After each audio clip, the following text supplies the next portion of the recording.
مساعد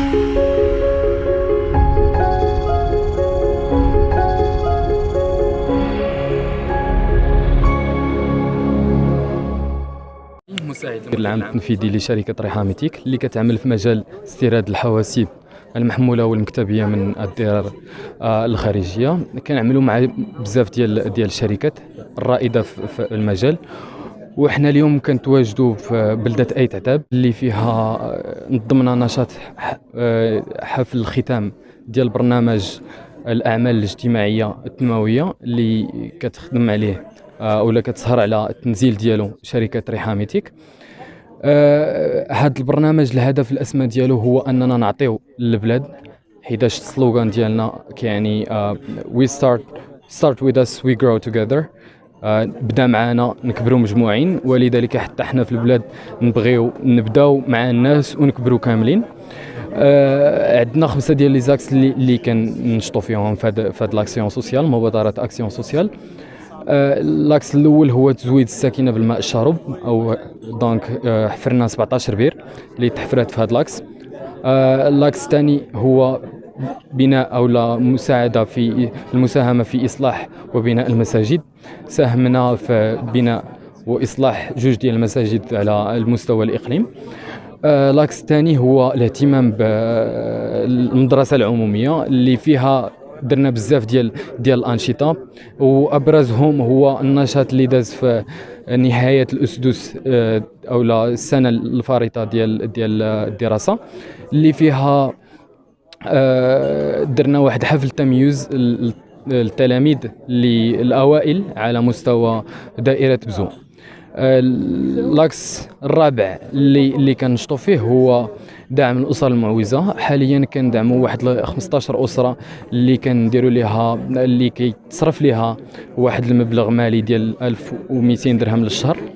اللاكس الرابع هو دعم التظاهرات الشابه اللي يلا كتبان وعندها اهداف باش انها تهز البلاد تزيد لقدام.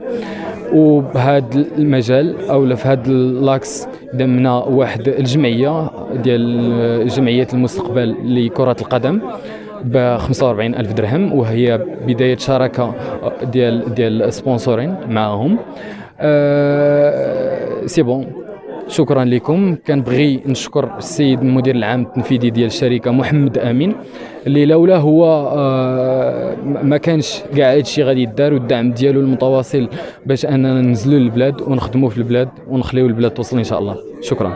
مديرة دار الفتاة القروية مولاي عيسى بن دريس، نيابة وأول حاجة ونيابة على 80 مستفيدة اللي عندنا في المؤسسة، كنتقدم بالشكر ديالي لشركة الريحامي لأن عطتنا واحد الدعم، قدمت لنا واحد الدعم اللي كبير وكنا في حاجة ليه، عبارة عن حواسيب اللي هي مكتبية، واللي إن شاء الله راه غادي تساهم في الدعم ديال المستفيدات إن شاء الله في الدراسة ديالهم. وكنا محتاجين فعلا لهذا الشيء هذا، وكنشكروا هذه الشركه اللي دارت هذه المبادره الطيبه واللي قدمت لنا هذه الحواسيب كما قلت لك اللي غادي ندعموا بها المستفيدات ديالنا ان شاء الله، ويشوفوا يبداو يزيدوا يحسنوا من المستوى الدراسي ديالهم. يعني رئيس جمعيه انيفي في التنميه والتضامن. اول تنحيو هذه المبادره اللي قامت بها هذه الشركه، وهي رغم انها شركه خاصه تنشوفوا بانه هي نفعت هذه المنطقه، وهي التنميه ديال العالم القروي ساهمت فيه بواحد الطريقه اللي لا مثيل لها، لانه بهذه التنميه هذه ولا الانسان هنا عندنا في القريه، خاصه الناس اللي دايرين البيار ديال الماء الصالح للشرب، كانوا يخلصوا بواحد التكلفه عاليه جدا، والمواطن هنا راه ما عندوش باش غادي يخلص حاجه.